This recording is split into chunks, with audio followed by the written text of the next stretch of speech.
Good morning. I'm drinking coffee. I'm eating oatmeal. And I'm gonna talk to you about the recommendation problem. If you know me, you've probably heard me talk about the recommendation problem because it is another one of the things that I am obsessed with and hopefully we'll find a solution to. It is best described by this scenario. One time, I was at a party and I met someone and we got into talking and I asked them what kind of shows or movies they were into, and they asked me, have you ever seen Battlestar Galactica? I said, no, I haven't. And they threw their head back and said, ugh, you have to watch it. And I thought to myself, no, I don't. And it's not because I have anything against Battlestar Galactica. It's just because when people recommend me things, it goes on a list of things people have recommended to me that I will never watch. Hence, the recommendation problem. The recommendation problem is, we love recommending our favorite shows more than we like taking recommendations on what shows to watch. There are an assortment of issues that lead to this, and the reason that we encounter it so often. Number one, there is more content available in the world than what is possible to consume. I remember I worked in a very large bookstore, and one of my friends came to visit me and she walked through the aisles and then she told me later, she said, I just started crying because I saw all of these books that I would never have the time to read. If you go on Netflix, you have a lot of options. Go on Hulu, you have a lot of options. If you go on Google Play, you got a lot of options. You do not have the time to sit down and to watch everything. And quite honestly, you probably don't want to. This is Labyrinths by Jorge Luis Borges. It's a collection of sci-fi short stories, one of which is called The Library of Babel. In The Library of Babel, Borges describes the architecture of an infinite library that contains every single book imaginable. When I say every single book, it's not like the Library of Congress or something that contains every book ever published. It literally contains books that are only comprised of the letter A. And then maybe the next book will be all of the a book containing all of the letter A, and then one of the letters is changed to B. And then you go to the next one and maybe 2 letters are B and the rest are A. You get the idea. You have almost randomized text. Once you get into it, there are books that argue one viewpoint or worldview, and then there's a book that argues the exact opposite. It is a wholly and complete collection of information, and if you read all of it, you probably would be worse off than you started. In the short story, Borges highlights that some people try to read the entire library and then they go insane, and others, knowing that it's impossible, will focus on just a small little section and not go beyond that. The reason I bring it up is that it illustrates clearly the fool's errand of trying to read everything or to listen to every podcast or to just go through your recommendation list in almost a homework-like sense and to dutifully listen to everything. It would be time-consuming, and you'd probably be worse off than when you started. This brings me to thinking about why we consume media in the first place. There's no singular reason. Some of us are consuming books for entertainment, sometimes for information, sometimes we just want to unwind.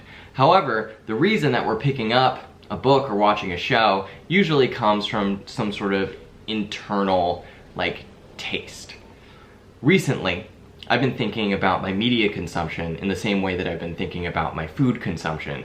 Whereas I will eat a certain thing for a period of time just because I like it. There are probably physiological reasons why I like it, but it manifests in my mouth just wanting, I don't know, strawberries. But then after a while, you want to vary your diet and maybe you change your exercise patterns, and the things that you want to eat are going to be different.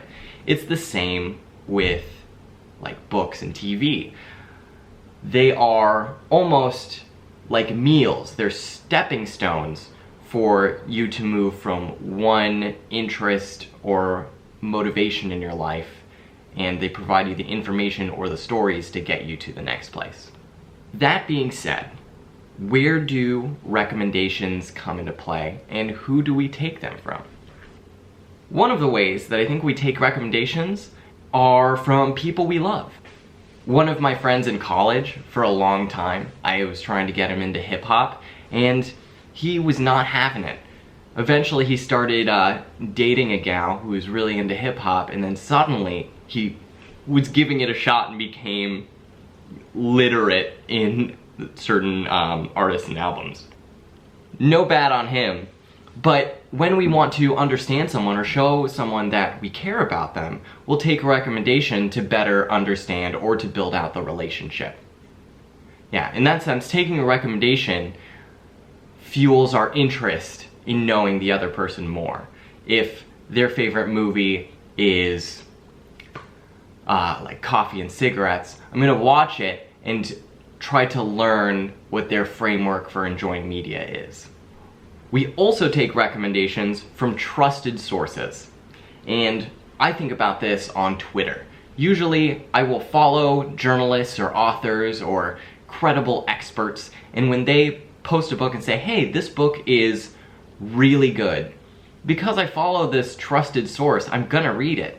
Joey Ito, who you know I'm a fan of, posted his summer reading list recently, and I was so excited because Joey Ito's interests kind of align with mine or guide mine just because I think he's such a cool dude and I trust what he has to say. So when he says these are the books I'm reading, I am putting those on the priority of my reading list. If we don't trust the source, why on earth would we pick up the book? We're going to be led astray in a direction that we're probably not interested in pursuing anyway. Those are only a couple ways we take recommendations. I think they're the most common as far as how receptive we are to people saying, hey, read this book. I either like you, or I trust you, or you understand my interests. And that's when I'm ready to build this bridge. So, recommendations are a way to, like, navigate the amount of stuff that we can spend our time doing. And there are a couple of strategies that I have for managing the amount of media that we consume. One, you can ride the wave. Riding the wave means kind of not overthinking what you're watching.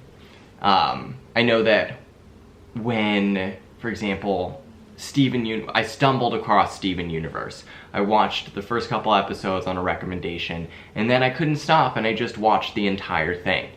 I rode the wave. Game of Thrones, when it was happening, if you just happened to be there with friends who were into it, you don't have to necessarily even choose the media. It's happening in front of you, and you are there when it's being released. You're part of a cultural movement. You're riding the wave.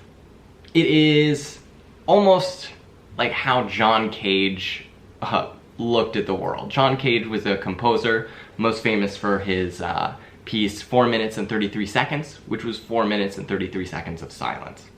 His point was that if you can block an amount of time, like 4 minutes and 33 seconds, and just listen to silence, it's never really silence.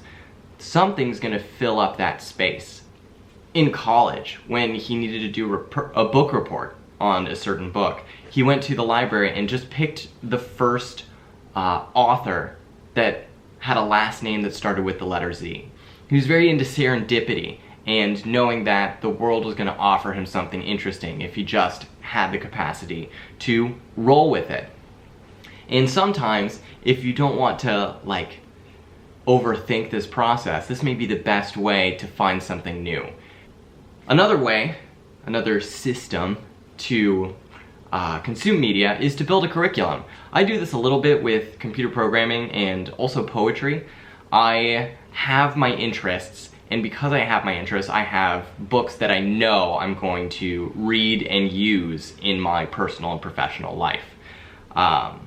Currently, I like nonfiction books that kind of read like poetry, which is why I read The Timeless Way of Building, The Actor and the Target, and Madness, Rack and Honey. This leads me naturally to read The Poetics of Space next.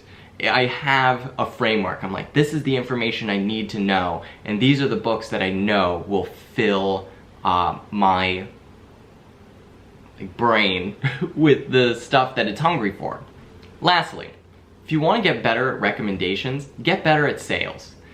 Sales has a negative connotation because you think of a used car salesman. Sales is the art of motivating change. And so if you want to convince someone that they need to read this book, you need to know how to sell it to them properly. You cannot just say, this is a great book, you should read it, because then the person has no reason to. In my bookstore job, I would go through 3 steps. I would ask, what do you like? I would get an idea of what the customer was looking for. I said, have you heard of this author? Yes or no? And then I would present a book that was kind of in line with their interests, but maybe a step away from it, that seemed to be the natural next step for them. What I was doing is a basic sales technique. You point out a deficit and you say, I can fill this with this product. Wolf of Wall Street is like, hey, can you write this down? I don't have a pen. Oh, well, let me sell you a pen. That's the idea. Let's say you like vampire romance, and this new vampire romance book came out. You likely haven't read it because it's so new, and on the back it has a blurb that's vetted by one of your favorite vampire romance authors. You will likely be motivated to purchase this book. It's sales. To conclude, the internet's very exciting for me because we can Google anything and pretty much get movies, and going to hunt down and find a movie is not too difficult, but picking one, super hard. For this reason, curation is an art form. Maria Popova, I love Maria Popova. She reads 10 to 20 books a week so that she can have a curated blog called Brainpickings, and she shares some of the most interesting books on philosophy, psychology, art, creativity, a majority of which you can get from the library. And she calls herself a curator of interestingness. The reason that we have people like sommeliers, am I saying that right? And librarians is because there is a vast amount of information, so much information, like about wine or about books, that it is almost a full-time job to sort through it all. And so what you can do, and what other people, if they're interested, can do for you, is to create specific curated lists of things that their target audience or their friends might be interested in. There's a Twitter human that I follow, Jack DeKeat, does this with their newsletter, Sweetwater Miscellany. It has a bunch of interesting things on the internet at the footnote of each of their emails. Inadvertently, having a Twitter is a form of curation. We are sharing articles and posts that we like or want people to see, and so a Twitter feed in and of itself is almost a recommendation tool in the same way Tumblr and Pinterest aspire to be. At the party, if you're saying you should watch Battlestar Galactica, that's not a very good recommendation. And the better way you can do it is maybe get to know me, get to know the person that you're recommending it to, and don't just recommend it because you love it. Recommend it because it's going to enrich the other person in a specific way. Hey, do you like this? You might like Battlestar Galactica because it has things that you are interested in. The whole process is a dialogue, and it can't be one-sided. The way that you're going to jump to the top of someone's priority watching list is by having that consideration of what their taste is. That's my rant. I'm gonna be thinking about this more because I know just from socializing with people that the recommendation problem has not been fully solved. It gets more and more difficult as we progress, but there are interesting ways to like think about it. So tell me if you got them, and that is all I got for today. Oatmeal time? Yes. Turn off the camera.